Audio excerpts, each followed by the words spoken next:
So hello everyone, welcome back to the channel. So today we will do difference between autonomous and accommodating items.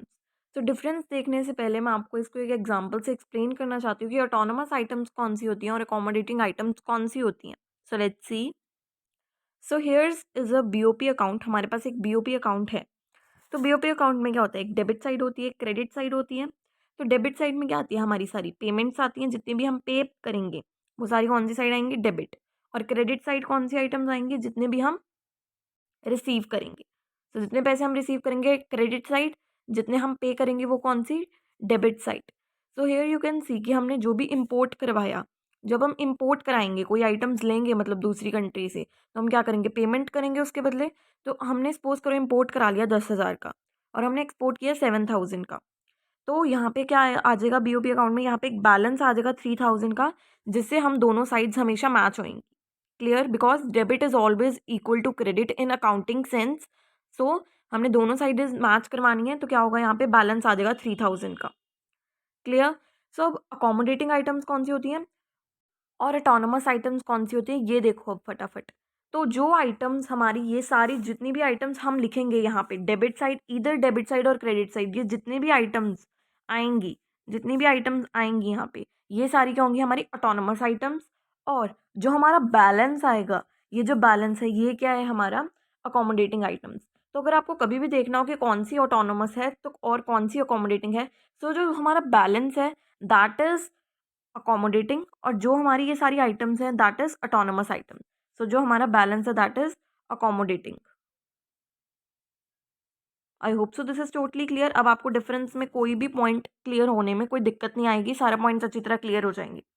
एक और बात, सो हम वहीं से देख लेते हैं. तो सो ऑटोनोमस आइटम्स कौन सी होती है, these refers to those economic transaction which takes place due to economic motive and determine by profit maximisation.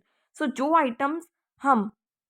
जो ट्रांजेक्शन्स हम इकोनॉमिक मोटिव के लिए करते हैं, प्रॉफिट मैक्सिमाइजेशन के लिए करते हैं, दैट इज ऑटोनोमस आइटम. जितने भी हम एक्सपोर्ट्स करेंगे, एक्सपोर्ट्स हम क्यों करेंगे, प्रॉफिट मोटिव के लिए ही करेंगे. अपने एक्सपोर्ट्स हम प्रॉफिट मोटिव के लिए करेंगे. तो जो भी एक्सपोर्ट्स वगैरह होगी सारी क्या होगी, हमारी autonomous items.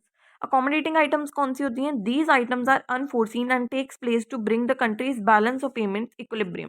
Balance of payments को इक्विलिब्रियम लाने में ये हेल्प करते हैं. कैसे, जो भी यहाँ पे हमारे दो आइटम्स थे, यहाँ पे कुछ आया, यहाँ पे कुछ आया, जो 3,000 यहाँ पे बैलेंस आया था, तो वो क्या थी, हमारी अकोमोडेटिंग आइटम. तो ये हमारी जो BOP अकाउंट है उसको बैलेंस लाने में हेल्प करता है.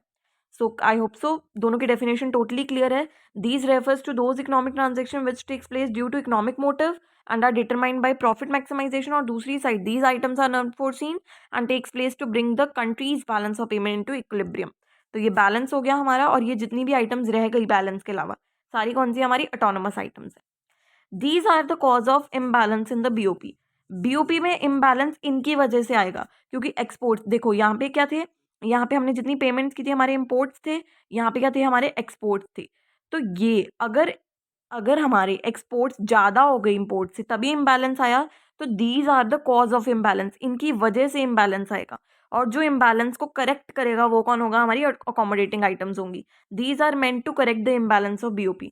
तो ये जो हमारा बैलेंस आएगा, ये इसने BOP के इम्बैलेंस को करेक्ट कर दिया. पहले इस साइड का टोटल 10,000 बन रहा था, इस साइड का टोटल 7,000 बन रहा था. जब ये 3,000 हमने बैलेंस डाल दिया, तब क्या हो गया, हमारा जो BOP का इम्बैलेंस है वो करेक्ट हो गया. तो ये क्या करेगा, BOP का इम्बैलेंस करेक्ट कर देगा. These items involve movements of goods across the borders. इसमें क्या होता है, मूवमेंट ऑफ गुड्स होता है क्रॉस द बॉर्डर्स. इसमें क्या होता है, movement of official reserves with the RBI. इसमें क्या होता है, movement of official reserve. Next point is these transactions do not maintain BOP identity, that is these are not conditioned by positive और negative BOP status. कि हमारा जो BOP status है, चाहे पॉजिटिव चाहे नेगेटिव आए, इन आइटम्स पे कोई फर्क नहीं पड़ेगा. अगर इम्पोर्ट्स ने डेबिट आना है तो इम्पोर्ट्स ने डेबिट ही आना है, आप इम्पोर्ट्स को क्रेडिट नहीं कर सकते. So these are not, these transaction do not maintain BOP identity. अगर एक्सपोर्ट्स ने क्रेडिट आना है तो उसने क्रेडिट ही आना है. ये पॉजिटिव और नेगेटिव BOP स्टेटस से अफेक्ट बिल्कुल नहीं होंगे. On the other hand side, ये डेबिट आएगा कि क्रेडिट आएगा, ये हम BOP स्टेटस से ही देखेंगे. कि बैलेंस, अगर हमारा डेबिट बैलेंस ज़्यादा है तो बैलेंस का आएगा क्रेडिट साइड, अगर हमारा क्रेडिट बैलेंस ज़्यादा है तो डेबिट में क्या आएगा, हमारा बैलेंस आएगा. So these transaction maintain BOP identity, that is these are conditioned by the positive और नेगेटिव BOP. कि अगर हमारा नेगेटिव BOP है तो वो उस साइड जाएगा हमारा बैलेंस, अगर पॉजिटिव है तो उस साइड जाएगा। तो ये सारा कुछ बीओपी पे डिपेंड करता है, but on the other hand side हमारी ऑटोनोमस आइटम्स जो हैं वो बीओपी पे डिपेंड बिल्कुल नहीं करती हैं। आई होप सो दिस और are totally clear to you all. You can take screenshot from here and this is the most important question of your chapter balance of payments. यही आपके sample paper में भी आया हुआ है question 2022 to 23 में। So prepare this question well. And one more point for you all for this question is that autonomous items जो हैं उनको हम अबव द लाइन आइटम्स भी कहते हैं। autonomous items are also known as above the line items, above the line items। and जो हमारी accommodating items है इनको हम below the line भी कहते हैं, below the line items। तो इसको above the line items कहते हैं, इसको below the line items कहते हैं। so ये point भी आप बीच में consider कर सकते हो। so you have 5 points for this, prepare this 5 points well and just do subscribe to my channel for more videos। okay, bye bye।